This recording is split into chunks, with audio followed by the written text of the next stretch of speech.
It has been a big day of news here and more right here tonight at 5. A major announcement from Louisville Metro Police and the mayor today saying that they won't be issuing further discipline against police officers for the incidents that were revealed, incidents from the past in that scathing DOJ report.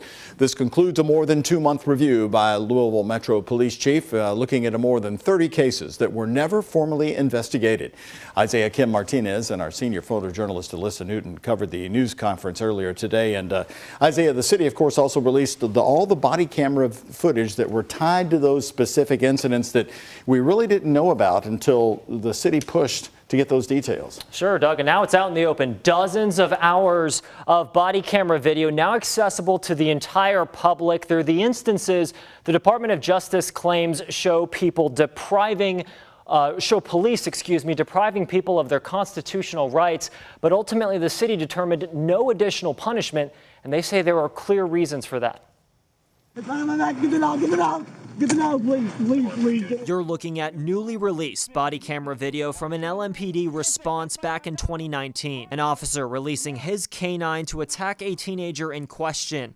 LMPD citing in its report the teen never complied. However, the DOJ saying in its report the teen was attempting to comply. It's just one of 33 incidents listed in the DOJ's findings that remained open cases, not investigated by LMPD's Professional Standards Unit. Terminations have occurred and more are pending. Chief? But over the last 2 months, Louisville Police Chief Jackie Gwynn Billaroel initiated a formal review of these open cases to close gaps and potentially retroactively discipline officers. The internal investigations by my executive staff and myself are complete. The verdict, no further punishment directly related to the DOJ's findings will be handed down. The chief did say, though, 2 of the officers named in the report are facing discipline, but for misconduct separate from the Justice Department's investigation. We, again, acknowledge what happened in the past, and we acknowledge that there were some deficiencies there. Those days are over.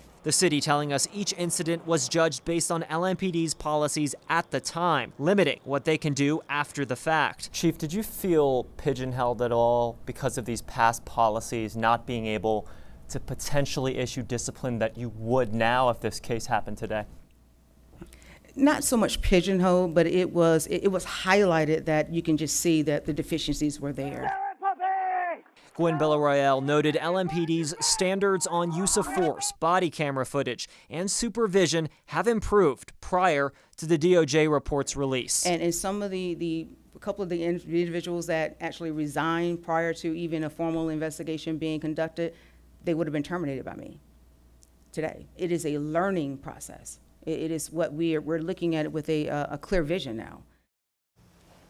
And Doug, the chief also mentioned here she's initiated more than 30 investigations related to current policy violations, so nothing to do with the DOJ, and that's happened during her tenure here since January, leading to 7 firings, according to her, and 4 pending at this time.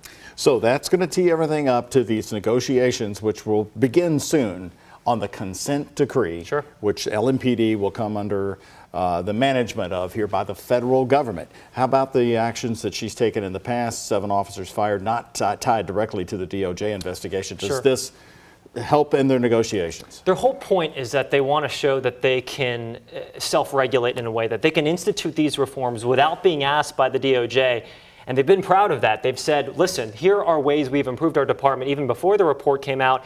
Here's proof that we're getting rid of the bad apples. This is LMPD talking.